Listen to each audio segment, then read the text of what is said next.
এই অপরূপ দৃশ্যটা উপভোগ করছি। মনের মাধুরী মেশানো দৃশ্য উপভোগ করা যায়। আসলে সাজেক যে কি জন্য অসাধারণ তা এই রকম না দেখলে আসলে বুঝতে পারবেন না।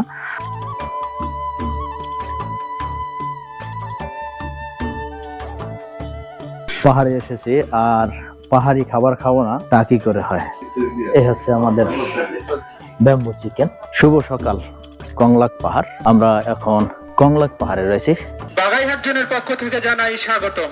সম্মানিত পর্যটকবৃন্দ, সময়ের চেয়ে জীবনের মূল্য অনেক বেশি। নিজে নিরাপদ থাকুন, অন্যকে নিরাপদ রাখুন। ঐতিহ্যবাহী লুসাই গ্রাম, দোকানদার ছাড়া দোকান। এই যে আমার সামনেই দেখতে পাচ্ছেন।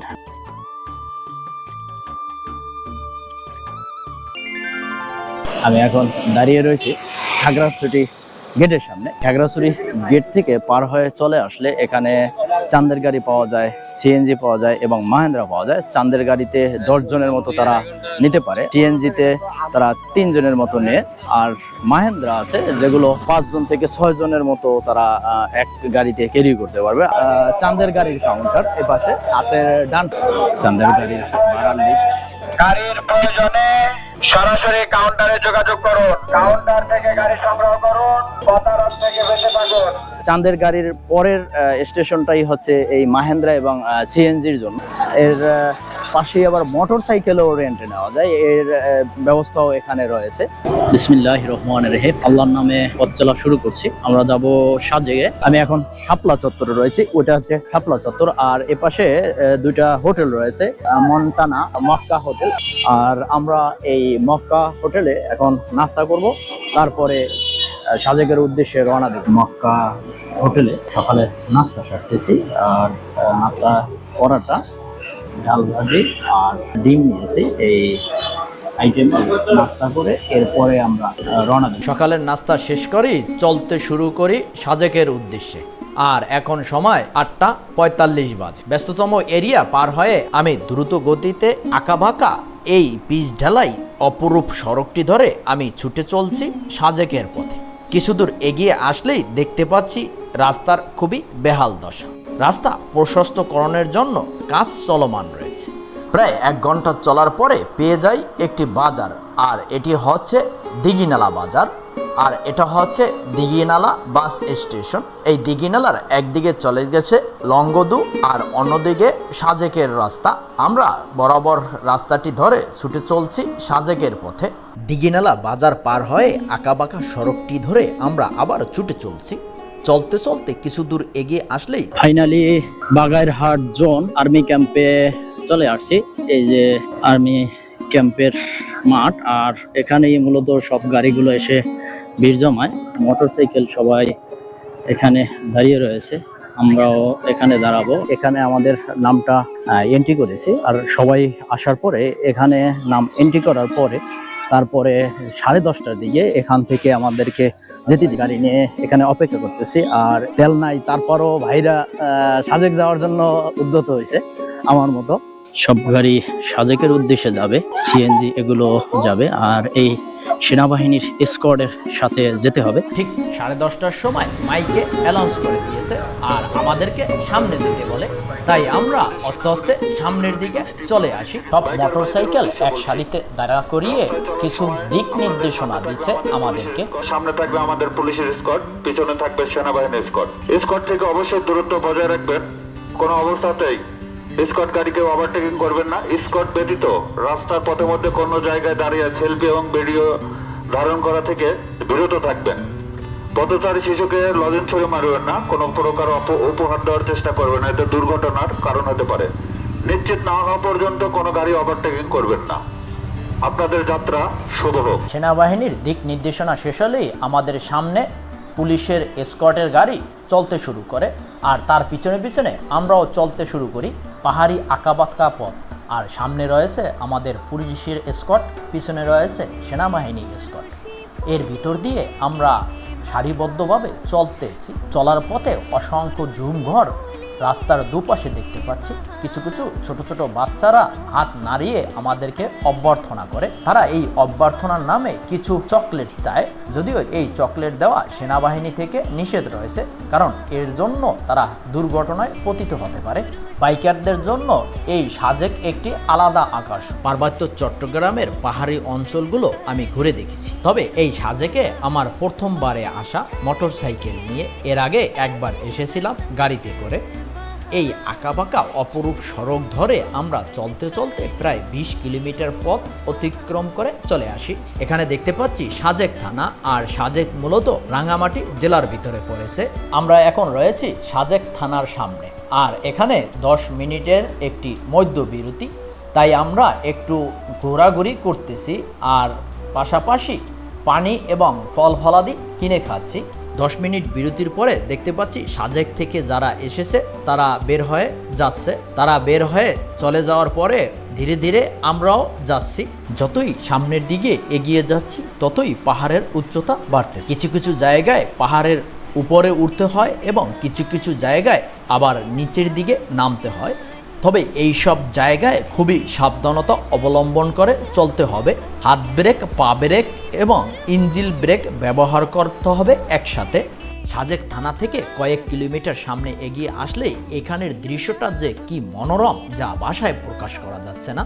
আর এখান থেকেই সাজেক ভ্যালির অপরূপ দৃশ্যটাও উপলব্ধি করা যাচ্ছে। আমি দ্রুত গতিতে ছুটে চলছি আর এই অপরূপ দৃশ্যটা দু চোখ ভরে উপলব্ধি করতেছি। যদিও চৈত্র মাসের গরমের তাপদাহের কারণে চারিদিক রুক্ষ হয়ে রয়েছে, তারপরও খুবই চমৎকার লাগতেছে। আমার সামনে এখন আরও 5 কিলোমিটার পথ অতিক্রম করতে হবে সাজেক ভ্যালি যাওয়ার জন্য। আর এখানে একটি গোল চত্বর রয়েছে, আর এই চত্বরের নাম কামাল চত্বর। এখান দিয়ে একেবারে সীমান্ত পর্যন্ত যাওয়া যায়, যদিও পর্যটকদের জন্য নিষেধাজ্ঞা রয়েছে। ফাইনালি আমি চলে আসছি সাজেক ভ্যালি। আর সাজেক ভ্যালির প্রথমেই রয়েছে রুইলুই পাড়া, সাজেক ভ্যালি, বাগাইছড়ি, রাঙ্গামাটি পার্বত্য জেলা। এখান থেকে বাগেরহাট 34 কিলোমিটার দেখা যাচ্ছে। আর এপাশে আসলেই আমি দেখতে পাবো যে সাজেক 0 কিলোমিটার। সাজেক 0 পয়েন্ট থেকে ইটের রাস্তাটি ধরে আমি সামনের দিকে এগিয়ে যাই। রাস্তাটি শেষ হয়ে গেলে আবার পাকা সড়ক বাজে।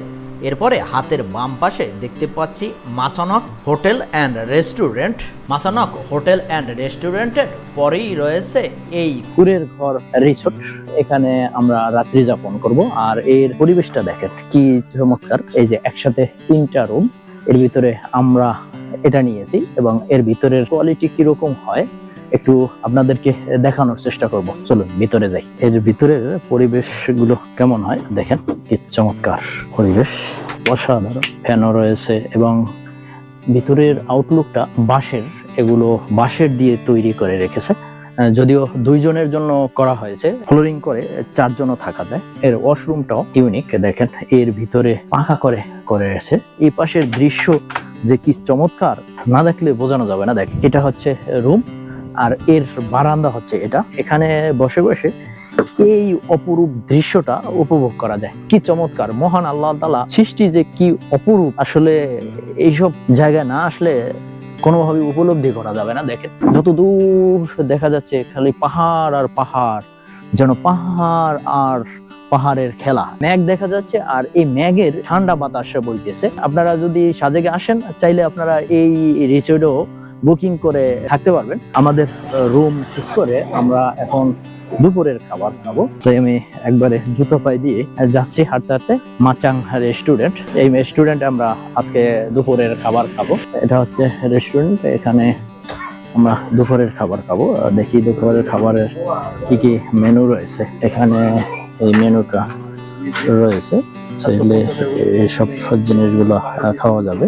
আমাদের খাবার চলে আসছে। মাছ নিয়েছি, সবজি নিয়েছি, ভর্তা নিয়েছি, ডাল নিয়েছি। তবে এখানের খাবারটা মূলত প্যাকেজ অনুসারে হয়। 120 টাকা, 220 টাকা, 300 টাকা এরকম এদের প্যাকেজ থাকে। ডাল এবং ভাত আনলিমিটেড। সর্বনিম্ন দেখলাম যে 160 টাকার মতো রয়েছে, সেটা ভর্তা, ডাল, ভাত এই 2-3 আইটেমের। আমি এখন রয়েছি রুইলুই পাড়ায়। রুইলুই পাড়া, সাজেক ভ্যালি, বাগাইছড়ি, রাঙ্গামাটি পার্বত্য জেলা। আমার দুপাশে অনেকগুলো দোকান রয়েছে এবং রেস্টুরেন্ট রয়েছে এবং বিভিন্ন পণ্য সামগ্রী নিয়ে এখানে বসে রয়েছে। বাঁশের তৈরি মগ কত টাকা করে পিস? 80 টাকা। এখানে দেখতে পাচ্ছি পানির বোতল, যা বাঁশ দিয়ে তৈরি করেছে। দেখেন এখানে একটি লেখা রয়েছে আই লাভ সাজেক। এই যে দেখেন চমৎকার। এখানে দাঁড়িয়ে আপনারা দু একটা ছবি তুলে নিতে পারবেন আই লাভ সাজেকের সাথে। এবং এর এপাশে রয়েছে মূলত সাজেক 0 পয়েন্ট। আমি এখন সাজেক 0 কিলোমিটারে রয়েছি। আর এপাশে একটি হেলিপ্যাড রয়েছে, এটার দৃশ্য দেখব। এবং এপাশে একটি পার্কের মতো রয়েছে, এই যে ঝাড়ফুঁক রিসোর্ট অ্যান্ড অ্যাডভেঞ্চার পার্ক। হাতের ডান পাশ ধরে নামলেই ওইটি পাওয়া যায় 0 পয়েন্ট। আর এর পাশেই রয়েছে মূলত এই হেলিপ্যাডটি। আর এ পাশের দৃশ্যটা খুবই চমৎকার লাগতেছে। এখানেও একটি মসজিদ করা হয়েছে, নতুন করা হয়েছে। ওই দূরে দেখা যাচ্ছে। আপনারা আই লাভ সাজেকের কিছু দূর এগিয়ে আসলেই এই মসজিদটা দেখতে পাবেন। আর এই হেলিপ্যাডটার এখানেও আপনারা দাঁড়িয়ে ছবি তুলতে পারবেন এবং অপরূপ দৃশ্য উপলব্ধি করতে পারবেন। এদিকের দৃশ্যটা মূলত খুব চমৎকার দেখা যাচ্ছে। এই পথ ধরে আসলে এখানে জারভস resort and adventure park 0 point Sajek. প্রবেশ ফি এখানে 20 টাকা করে একটা চার্জ নিয়ে থাকে। চমৎকার ভাবে অভ্যর্থনা জানাচ্ছে এই দুইটা গেট খুলে। আর এখানে মূলত টিকিটের জন্য বসে থাকে। এই আপনাদেরকে একটু পার্কের ভিতরে ঘুরে দেখাবো। সৌন্দর্যটা খারাপ নয়, ছবি তোলার জন্য এরকম এই যে ঘর করে রেখেছে, এখানে দাঁড়িয়ে ছবি তোলা যায়। এই যে অপরূপ দৃশ্য দেখে দেখে এই যে এদিকে ভালো লাগছে আমার কাছে। এখানে হ্যামক টানানো রয়েছে, আপনি চাইলে এখানে দুলে দুলে কিছু ভিডিও বানাতে পারবেন বা ছবি তুলতে পারবেন। চাইলে 20 টাকা এই দোলনা আর হ্যামাক, এতে দুলে দুলে উসুল করে নিতে পারবেন। এবং এখানে বসে, এবং উপাসের চেয়ার রয়েছে, এখানে বসে এই দিকের থেকে ছবি তুলে নিতে পারবেন। এবং এখানে বসে নিরিবিলি সময় কাটানোর জন্য উপাসে রয়েছে দোলনা। এই কয়েকটা দোলনা রয়েছে। আর এখানে মূলত দোলনা আর ছবি তোলার জন্য এই পার্কটা করা হয়েছে, খুবই ইউনিক। 0 পয়েন্ট থেকে আমি এখন ছুটে চলছি কংলাক পাহাড়ের চূড়ায় ওঠার জন্য। আর এই পাকা সড়কটি ধরে 0 পয়েন্ট থেকে 1.5 থেকে 2 কিলোমিটার পথ অতিক্রম করে চলে আসি কংলাক পাহাড়ের পাদদেশে। আমি এখন সাজেকের সবচেয়ে টপ স্টেশন কংলাক পাহাড় এর প্রবেশের মুখে রয়েছে। গাড়িগুলো মূলত সাজেকের এ পর্যন্ত আসতে পারে, একেবারে শেষ পর্যন্ত। আর এরপরে আর সামনে যেতে পারে না। আর কংলাক পাহাড়ের ওঠার জন্য অনেকগুলো সিঁড়ি পার হতে হয়। এই সিঁড়ি ধরে আমাদের উপরে উঠতে হবে কংলাক পাহাড়ে, একেবারে অনেক উঁচু পর্যন্ত। এই সিঁড়ি বেয়ে বেয়ে আমাদেরকে উপরে উঠতে হবে। সিঁড়ি দিয়ে হেঁটে হেঁটে কংলাক পাহাড়ের চূড়ায় উঠতেছি। খুবই কষ্টসাধ্য, অনেকগুলো সিঁড়ি পার হয়ে আমাদেরকে উপরে উঠতে হবে। ওয়াও, ফাইনালি আমি চলে আসছি কংলাক পাহাড়। আর কংলাক পাহাড়ে আমাকে স্বাগতম জানাচ্ছে। ওয়াও, কংলাক পাহাড় চূড়ায় সিঁড়ি বেয়ে ওঠার পরে বাম পাশ ধরে আসলে এই কাঁচা মাটি রয়েছে।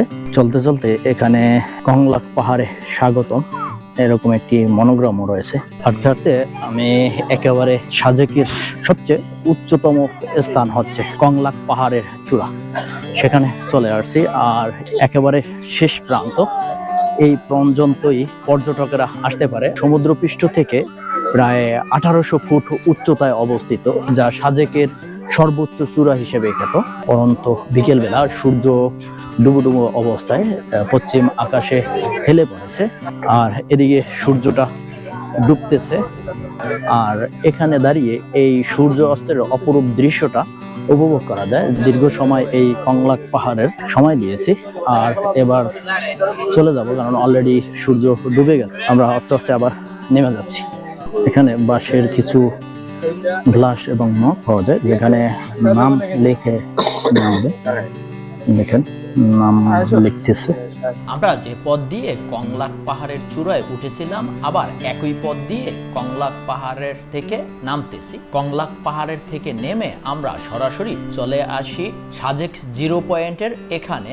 বিকেল থেকেই এখানে জড়ো হওয়া শুরু করে, সন্ধ্যার পরে এখানে জাঁকজমকপূর্ণ হয়ে থাকে, বিভিন্ন ফাস্টফুড এবং বিভিন্ন ধরনের খাবার খেয়ে থাকে। আমরা এই বাঁশের কোরলে চা খাবো। আমাদের জন্য এই দাদা 2টা চা করে দিয়েছে এবং আমরা খাবো। পাহাড়ে এসেছি, পাহাড়ি ঐতিহ্যের চা খাচ্ছি। পাহাড়ে এসেছি আর পাহাড়ি খাবার খাবো না তা কি করে হয়। আমরা মুরগি অর্ডার করেছি, যেটা কিভাবে বাঁশের ভিতরে ঢুকিয়ে রান্না করে সেই প্রসেসটা আপনাদেরকে দেখাবো। চলুন। পাহাড়ি special bamboo chicken, special bamboo chicken বলা হয় এটাকে। আর এটার প্রসেস ভাই করে রেখেছে, সবকিছু মশলা টশলা দিয়ে এটার ভিতরে ঢুকাতে হবে। আদা রসুন একসাথে দেওয়া, এটার ভিতরে ঢুকিয়ে তারপরে তারা কিভাবে করে এর পরের প্রসেস আপনাদেরকে সেটাও দেখাবো। এটার ভিতরে ঢুকিয়ে দিয়েছে এবং কলা পাতা দিয়ে এটার মুখে টাইট করে ঢোকাতে হবে একবারে, যেন কোনো হাওয়া বের না হতে পারে। এটা রান্নার জন্য ব্যবস্থা করছে। আর এটা এখন এখানে দিয়ে দেবে। এটা পুড়বে না, একেবারে কাঁচা বাঁশ, যার কারণে যখন এটা একবারে শুকিয়ে যাবে এর ভিতরেই মাংসটা হয়ে যাবে। আরো কয়েকটা করে রেখেছে ভাই, এই অলরেডি হয়ে গেছে। এগুলো বাম্বু চিকেন তৈরি হচ্ছে। এই বাঁশগুলো একেবারে কাঁচা থাকে, কাঁচা বাঁশের ভিতরে দিয়েছে। এছাড়াও এখানে বারবিকিউর ব্যবস্থা রয়েছে, চাইলে বারবিকিউ করেও খাওয়া যাবে। আমাদের বাম্বু চিকেন হয়ে গেছে। আমাদের প্রায় আধা ঘন্টা 40 মিনিটের মতো সময় লেগেছে এটা খাওয়ার জন্য। নিয়ে আসছে, অলরেডি হয়ে গেছে আর বলকাচ্ছে, মনে হচ্ছে যে এখনো জাল দিতেছে নিচে, এরকম মনে হচ্ছে, কিন্তু না, অনেক আগেই এটা শেষ হয়ে গেছে। আধা পুরা হয়ে গেছে, পুরা পুড়ে যায়নি এই বাসটা। আর এখন এটা ঢালা হবে, এটার ভিতরে ঢালে না। এই থ্যাংক ইউ। এই হচ্ছে আমাদের ব্যাম্বু চিকেন। আমাদের ব্যাম্বু চিকেন হয়ে গেছে আর আমরা সবজি, ডাল এবং ব্যাম্বু চিকেন রাত্রের আইটেম এটাই। আমাদের রাত্রের খাবার খাচ্ছি এবং আনকমন ব্যাম্বু চিকেন দিয়ে। গুড নাইট সাজেক, দেখা হবে আগামীকাল। শুভ সকাল সাজেক। এই রুমেই আমরা এই রাত্রটা যাপন করেছি। খুবই চমৎকার একটি রুমে ছিলাম এবং এটার পরিবেশটা অন্যরকম। চারিদিকে বাঁশ কাঠ দিয়ে তৈরি করা হয়েছে। আমার পিছনে সাজেকে একটি দর্শনীয় মসজিদ রয়েছে। এই মসজিদের হাতের ডান পাশেই রয়েছে এই ঐতিহ্যবাহী লুসাই গ্রাম। এখানে প্রবেশের জন্য আপনাদের 30 টাকা করে পার পার্সন গুনতে হবে। আর এখানে ঐতিহ্যবাহী লুসাইয়ের একটি পোশাক রয়েছে, ট্রেডিশনাল পোশাক বলে। আমরা দুজনে 60 টাকার বিনিময়ে লুসাই গ্রামের টিকিট কেটেছি। ঘুরবো এর ভিতরে, দেখি এটা ঐতিহ্যবাহী গ্রাম হিসেবে কি কি দেখার রয়েছে এবং আপনাদেরকে কি কি দেখাতে পারি সেটা চেষ্টা করব। এই হচ্ছে লুসাই গ্রামের ভিতরে প্রবেশ করলেই হাতের বাম পাশে একটি দোকান দেখতে পাচ্ছি, দোকানদার ছাড়া দোকান। এখানে দেখতে পাচ্ছি কলা রয়েছে, চকলেট রয়েছে, পানি রয়েছে, বিভিন্ন সামগ্রী এখানে দাম দেওয়া রয়েছে। আর এখানে দেখতে পাচ্ছি কলা রয়েছে 5 টাকা পিস। 2টা কলা নেব, যার মূল্য হবে 10 টাকা। এই 10 টাকার বিনিময়ে আমি 2টা কলা নিব। এই যে আমরা 2টা কলা নিয়েছি এবং এর দাম 10 টাকা। আর 10 টাকা আমি এখানে রেখে যাব। এই যে এখানে একটা ক্যাশ বক্স লেখা রয়েছে, এই ক্যাশ বক্সে আমি রেখে যাব। এভাবেই এই দোকানদার ছাড়া দোকানের জিনিসপত্র কিনে খাওয়া। খুবই চমৎকার একটি দৃশ্য। লুসাই একটি সম্প্রদায়ের কি কি ঐতিহ্য রয়েছে তারা এখানে তুলে ধরার চেষ্টা করেছে। আর লুসাই গ্রামের ভিতরে কিছু কিছু বাঁশ দিয়ে ঘর তৈরি করে রেখেছে। তবে এই ঘরের ভিতরে আমি দেখতেছি যে এরা কাপড় বুনত, এর প্রতিকৃতি সাজিয়ে রেখেছে। এখানে দেখেন লুসাই গ্রামের ঐতিহ্যবাহী ট্রেডিশনাল পোশাক যেটা এখানে রয়েছে। এবং এখানে কয়েকটা দৃশ্য দেখতে পাচ্ছি। মহিলাদের জন্য তামা ধূমপান সামগ্রী এই, এবং এপাশে রয়েছে মাতান বহ একটি লুসাই ঐতিহ্যবাহী পাত্র, যা প্রয়োজনীয় ধাতব জিনিসপত্র, পাথর। প্রাচীনকালে বারুদ রাখার জন্য ব্যবহার করা হতো, বারুদ। এবং এখানে একটি টুপি দেখতে পাচ্ছি, এখানে 2টা শিং দেখতে পাচ্ছি এবং লুসাই নারী ঐতিহ্যবাহী মুকুট। এই যে এই দৃশ্য দেখার জন্যই মূলত এই লুসাই গ্রামে আসা। আর গ্রামীণ চিত্র মূলত তুলে ধরা হয়েছে। লুসাই একটি সম্প্রদায়, ওই সম্প্রদায়ের কালচার গুলো এখানে তুলে ধরেছে। কাউসার অলরেডি দোলনা দুলতেছে, দোলনা এরকম অনেকগুলো দোলনা পাওয়া যাবে। ছোটবেলার স্মৃতি আবার মনে পড়ে গেল নাকি। গ্রামীণ পরিবেশে খুবই চমৎকার একটি জায়গা, একটি সম্প্রদায়ের গ্রামীণ চিত্রটা ফুটিয়ে তোলা হয়েছে, তার একটি নমুনা এখানে তুলে ধরা হয়েছে। আর এখানে এভাবে কাঠের তৈরি করে ঘর তৈরি করে রাখা হয়েছে। আমরা এই রিসোর্টটিতে ছিলাম, এটা হচ্ছে কুড়ির ঘর রিসোর্ট। এখন 10টা 10 বাজে, 10:30টার ভিতরে আমাদেরকে আর্মি ক্যাম্পে থাকতে হবে, কারণ এসকর্ট দিয়ে তারা আবার নিয়ে যাবে বাগাইছড়ি আর্মি ক্যাম্প পর্যন্ত। মাচানং রেস্টুরেন্ট, এখানে আমরা গত রাত্রে বাম্বু চিকেন করে খেয়েছি এবং গতকাল দুপুরে আমরা এসে এখানে লাঞ্চ করেছি। এখানে যে মালিক রয়েছে এর বাড়ি পটুয়াখালী কলাপাড়াতে। আর এই ভাইয়ের সাথে বিদায় নিয়ে চলে যাচ্ছে। ঠিক আছে বড় ভাই, ভালো থাকেন, আল্লাহ হাফেজ। 10:30টার আগেই আমরা এই আর্মি ক্যাম্পের এখানে চলে আসি আর এখান থেকে একটি টিকিট সংগ্রহ করে নিই। এরপরে ঠিক 10:30টার সময় আমরা চলতে শুরু করি খাগড়াছড়ির উদ্দেশ্যে। এখানে আসার সময় যেভাবে এসকর্ট দিয়ে এসেছি, যাওয়ার সময়ও আমাদের সামনে রয়েছে পুলিশের এসকর্ট এবং পিছনে রয়েছে সেনাবাহিনী এসকর্ট। এভাবে করে আমরা ছুটে চলছি খাগড়াছড়ির উদ্দেশ্যে। বলে রাখা ভালো, আপনারা যারা মোটরসাইকেল নিয়ে আসবেন তারা সাথে করে গাড়ির কাগজপত্র, ন্যাশনাল আইডি কার্ডের ফটোকপি নিয়ে আসবেন। প্রতিদিন সাজেকের উদ্দেশ্যে 2টি এসকর্ট আসা যাওয়া করে থাকে। সকাল 10:30টায় প্রথম এসকর্ট, দ্বিতীয় এসকর্ট 3:30 বাজে। সাজেক ভ্যালি থেকে নিচের দিকে নামছি আর এখন আমরা ডাউন হিল পার করছি। এই ডাউন হিলে নামার সময় ইঞ্জিন ব্রেক, পায়ের ব্রেক এবং হাতের ব্রেক, 3টি ব্রেকই আপনাদের ব্যবহার করতে হবে। চলতে চলতে প্রায় 12 কিলোমিটার পথ অতিক্রম করে চলে আসার পরে এখানে মধ্যবিরতি, আর এখানেই রয়েছে সাজেক থানা। প্রতিদিন এখানেই মূলত আসা এবং যাওয়ার সময় একটি মধ্যবিরতি দিয়ে থাকে। 10 মিনিট মধ্যবিরতির পরে আবার ছুটে চলছি খাগড়াছড়ির উদ্দেশ্যে। আর এখানে দাঁড়িয়ে রয়েছে যারা সাজেক ভ্যালিতে যাবে তারা। প্রায় 32 কিলোমিটার পথ অতিক্রম করে চলে আসি বাগাইরহাট আর্মি ক্যাম্পের সামনে। আর এসকর্ট এ পর্যন্তই থাকে। এরপর আমরা নির্বিঘ্নে খাগড়াছড়ির উদ্দেশ্যে যাচ্ছি। যেতে যেতে একটি রিকোয়েস্ট থাকবে, আমার ভিডিওগুলো যদি আপনাদের ভালো লেগে থাকে তাহলে আমার চ্যানেলটি সাবস্ক্রাইব করবেন, পাশে থাকা বেল আইকনটি প্রেস করবেন। পরবর্তী ভিডিও পাওয়ার জন্য অপেক্ষায় থাকুন।